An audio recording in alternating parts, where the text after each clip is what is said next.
여러분들 혹시 불의 고리라는 말을 들어보신 적 있으신가요? 불의 고리? 그거 태평양을 둘러싸고 있는 지진대 그거 말하는 거 아니야? 네, 그렇습니다. 여러분들이 생각하시는 것처럼 불의 고리란 태평양을 둘러싸고 있는 세계에서 지진 활동이 가장 활발한 지진대이죠. 또 화산대와 지진대가 겹쳐 있어서 습곡 산맥이 발달되어 있고 호상열도, 즉 해구에서 대륙 쪽으로 약 100에서 400km 떨어진 곳에 화산 활동으로 만들어진 섬들이 호를 이루고 있는 지대입니다. 뭐 불의 고리 말고도 이를 환태평양 조산대라고 부르기도 하는데 이 지대가 좀 무서워. 아니 좀 많이 그래. 과거 2004년 인도네시아에서 일어난 규모 9.1의 수마트라 지진이나 2011년 규모 9.1의 동일본 대지진 등 엄청난 강진이 벌어졌을 때 뉴스만 보더라도 진짜 무시무시했던 기억이 남아있잖아요. 그러다 보니 이전에 벌어졌던 상황이 다시는 일어나지 않기를 기도할 수밖에 없죠. 하지만 요즘 이 불의 고리의 움직임이 심상치가 않다고 하는데요. 이렇게 필리핀, 대만, 일본, 멕시코, 러시아 등에서 잇따라 지진 활동이 관측되고 있는 상황이고 이로 인한 각종 피해 사례나 인명피해가 끊이지 않게 발생하고 있다고 합니다. 결국 이 상황을 지켜본 일부 전문가들은 사상 유례없는 대재앙이 발생할지도 모른다고 하는데, 자 그럼 느레그 표밀, 우리나라는 안전한 거 맞나요? 생각보다 심각한 태평양 지진 편 지금 바로 시작합니다. 지진이란 오랫동안 누적된 변형 에너지가 갑자기 방출되면서 지각이 흔들리는 일, 다시 말해 지구 내부에 급격한 지각 변동으로 땅이 흔들리는 현상을 이야기하죠. 하지만 이 지진은 너무 불시에 일어나기 때문에 큰 피해를 일으키는 지진은 그 원인이 확실하게 정립되어 있지 않다고 합니다. 현재로선 판이 움직이면서 충돌을 일으키는 것이 원인이다 라는 판 구조론이 가장 큰 원인으로 유력하다고 하죠. 판 구조론? 그건 뭐 어떻게 설명하고 있는데, 먼저 이 판 구조론에 따르면 지구 표면은 여러 가지의 조각인 판으로 이루어져 있다고 합니다. 또 멘틀 위의 판은 멘틀 대류로 인해 1년에 2에서 10cm씩 움직인다고 하는데, 이때 판이 움직이면서 서로 부딪히거나 멀어지거나 미끄러지면서 지진이 발생한다고 하죠. 뭐 우리나라에서는 체감으로 느낄만한 지진이 막 이렇게 많이 일어나진 않다 보니 지진으로 인한 피해는 어떤 것이 있는지 잘 모르시는 경우가 있을 것 같습니다. 그래서 여러 원인으로 일어나는 지진의 강도별 피해 규모를 한번 살펴보게 되면 규모 0에서 2.9는 대부분 인지하지 못하는 정도, 3에서 3.9는 큰 피해 없이 진동만 느껴지는 정도, 4에서 4.9는 심각한 피해는 없지만 실내에 있던 물건들이 흔들리는 정도, 5에서 5.9는 소규모 및 부실공사 건물의 피해가 발생하는 정도입니다. 뭐 여기까지가 우리나라에서 적지 않게 살펴볼 수 있었던 지진의 강도거든요. 그리고 이제부터 더욱 강해진 지진의 피해는 이전과는 비교가 안 될 정도로 심각해진다고 합니다. 6에서 6.9는 최대 160km에 걸쳐있는 모든 건물의 피해가 불가피해지고, 7에서 7.9는 지표면의 균열, 건물 기초 및 지하 매설관 파괴, 8에서 8.9는 수백 킬로미터 지역에 걸쳐 교량 및 대형 건물이 파괴되기 시작하고, 9 이상은 수천 킬로미터 지역을 파괴함과 동시에 육안으로 지면의 흔들림이 확인 가능하다고 하죠. 또 지진의 크기를 나타내는 척도 중 하나로는 진도라는 것이 있잖아요. 이 진도는 크게 1부터 12계급으로 나누게 됩니다. 이 표를 보시면 지진의 실제 에너지의 크기를 겉보기 효과로 확인할 수 있죠. 와,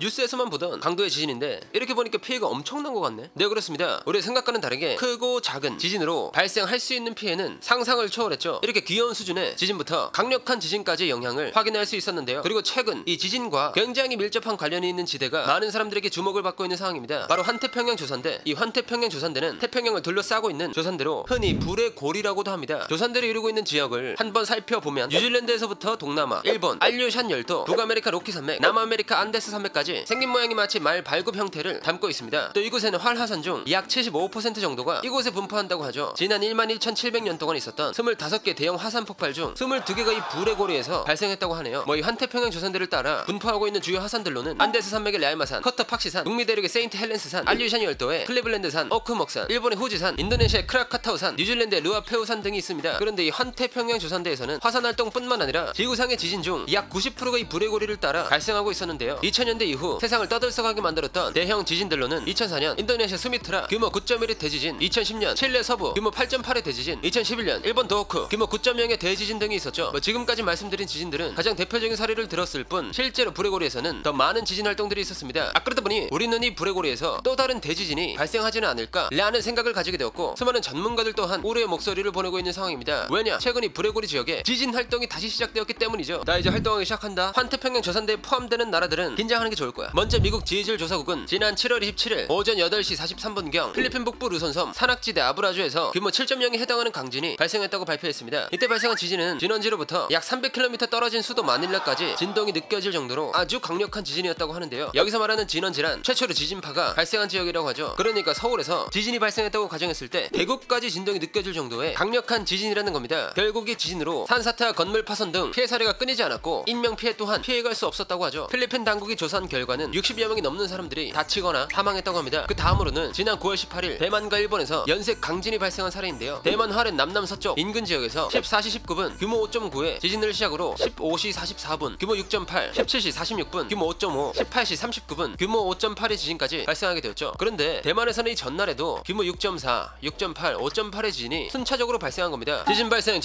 화롄 지역의 건물이 흔들리기 시작했습니다. 여기는 화롄 지역입니다. 건물을 포함해 다리가 붕괴하는 사례도 발견되었습니다. 이렇게 화롄 지역 건물 및 다리가 붕괴하였고 이 지역에서 운행 중이던 열차가 탈선하는 등의 피해를 보았다고 합니다. 그리고 같은 날 일본 오키나와 서쪽에서는 17시 10분 6.1의 강진이 발생, 19시 05분에는 5.5의 지진이 발생하면서 쓰나미 주의보가 내려지기도 했죠. 아니 이거 문제가 좀 있는 거 아니야? 상황이 생각보다 더 심각한데? 내면 이렇게 지진이 끊이지 않다는 것은 뭔가가 문제가 있다는 거고 지금 지구의 상황이 좋다고는 할 수 없잖아요. 하지만 여기서 더 문제가 되는 것은 일부 지역이 아닌 전 세계적으로 지진이 일어나고 있다는 것입니다. 지금까지 살펴본 필리핀, 대만, 일본과는 거리가 좀 있는 멕시코에서도 또한 지진이 감지되었다고 하죠. 대만, 일본에서 지진이 발생하고 난 다음 날인 9월 19일 로이터 통신과 CNN 등에 따르면 미 지질조사국은 이날 13시 05분 태평양 연안과 가까운 멕시코 서부 미초아칸주 데모렐로스 인근에서 규모 7.6의 강진이 발생했다고 발표했습니다. 또 같은 날 14시 30분경에는 규모 5.3의 여진이 발생해 첫 지진 발생 후 2시간 동안 무려 76회의 여진이 계속되었다고 하죠. 멕시코에서는 이번 지진으로 인해 한 쇼핑몰 외벽이 붕괴되면서 최소 2명이 사망하게 되었고 진원지에서 475km 가량 떨어진 수도 멕시코시티 내 일부 지역에서는 건물이 흔들리고 전력 공급이 끊기는 등 멕시코 중서부 전역에서 크고 작은 피해가 발생하게 되었다고 합니다. 꾸모스타카 여기는 필리핀 지진은 이제 그만 리하우 여기는 대만 이틀 동안 지진으로 피해를 너무 많이 봤다 해. 건니찌와 여기는 일본이다 데스. 지진에 태풍에 우리도 너무 힘들다 데스. 올라 요즘 아시아에서 지진 많이 일어난다면서 지금 우리 쪽도 난리야 난리. 이렇게 전 세계 많은 사람들은 지진 멈춰를 외치고 있는 상황이지만 9월 21일 새벽 3시 23분 러시아 캄차카 반도 동남쪽 353km 해역에서 규모 6.0의 지진이 또 한 번 발생합니다. 결국 이런 상황은 불의 고리에서 또 다른 대지진이 발생하진 않을까라는 우려를 놓지 못하게 되었죠. 전 세계적으로 지진 문제가 심각한 건 이제 알겠어. 그럼 우리나라는 어떤 상황인데? 아무래도 지진이 우리나라에서는 그렇게 자주 일어나는 일이 아니란 생각이 대부분이잖아요. 그러다 보니 사람들이 느끼는 지진에 대한 심각성이라든지 내진 설계와 대응 능력 등이 조금은 부족하다고 할 수 있는데 더 이상 우리 한반도도 안전지대가 아니라는 이야기가 많이 나오고 있는 상황입니다. 실제로 기상청에 따르면 우리나라에서도 지진이 끊이지 않고 있다는 사실을 발견할 수 있었는데요. 기상청이 지진 계측을 시작한 1978년부터 올해 9월까지 우리나라는 총 2204회 지진이 발생했다고 하죠. 특히 2016년에는 경주에서 규모 5.8의 지진과 울산 앞바다 규모 5.0의 지진을 포함해 총 252회의 지진이 발생했고 2017년에는 포항에서 규모 5.4의 지진을 포함한 233회, 2018년 115회, 2019년 88회, 2020년 68회, 2021년에는 제주에서 규모 4.9회 지진을 포함해 총 70회가 발생되었다고 합니다. 그리고 얼마 전 대만과 일본에서 지진이 발생한 다음 날인 9월 19일 우리나라 울산 동쪽 바다에서 규모 4.6의 지진이 일어나기도 했었죠. 천만 다행히도 이번에 발생한 지진으로 접수된 피해 신고도 없었고 신고리 원전을 포함한 전국의 모든 원전이 정상 운전 중인 상황입니다. 한태평양 지진대의 직접적인 피해를 받지 않지만 현재 세계적으로 크고 작은 지진이 전 세계적으로 발생하고 있죠. 아무래도 예측을 할 수도 발생을 막지도 못하는 지진이기 때문에 우리나라 또한 앞으로 발생할지도 모를 지진에 대한 내진 설계와 대응 교육 등의 대책이 필요해 보이는 것 같네요. 자 그럼 전 세계적으로 발생하고 있는 지진이 멈춰주기를 바라면서 오늘의 1급 비밀 마치도록 하겠습니다. 다음에 또 다른 이야기를 담은 소리요 1급 비밀 파일을 들고 다시 찾아오도록 하겠습니다. 감사합니다.